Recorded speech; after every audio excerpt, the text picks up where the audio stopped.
So this is the rock-bound shore of Joe Indian Island in Cranberry Lake, New York. This is the north shore, just offshore, looking up at the campsite. There are hazard markers around the island. It's worthwhile paying heed to those. Look, that's really beautiful moss there on the bank.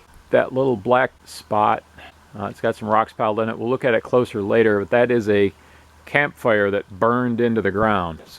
You know, this monofilament fishing line is death to birds and wildlife, and it's plastic, so it doesn't break down at all.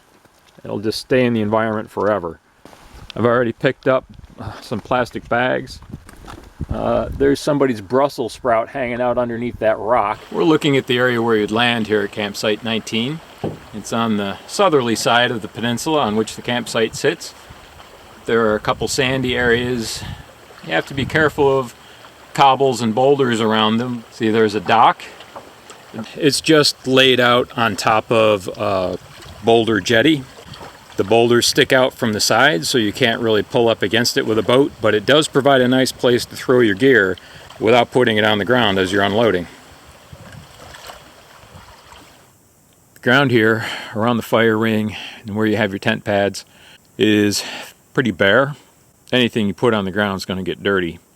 So you want to be able to get to your ground cloth and put that down so you can lay your gear out on it while you're setting up without getting everything all dirty, dusty, and muddy. You're looking up into the campsite from the dock. I have a couple hammocks hung up. You can see it's a large, open, flat campsite. Lots of room to put a tent or tents.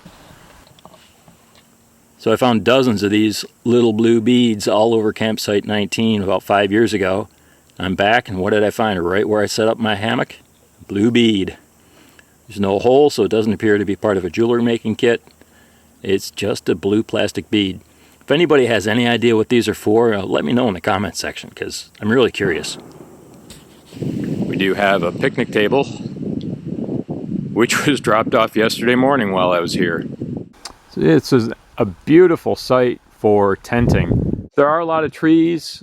They're not a bad distance apart for hammocks, but they're very old trees. They're quite big around, so if you use tree straps, make sure they're long enough. You can see here somebody didn't douse their fire, and it just kept burning down into the duff.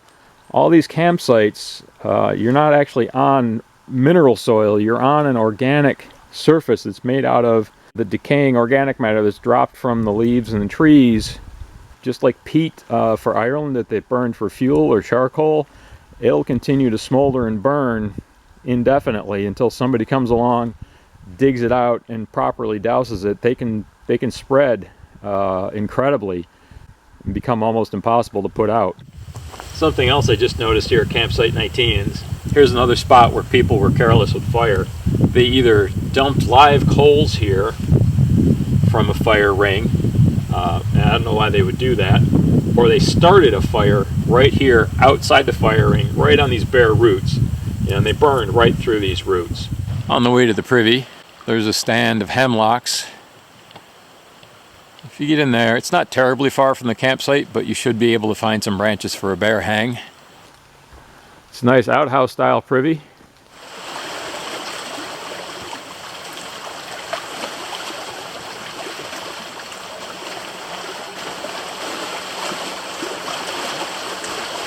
So you saw how rough it was on the north side of the island.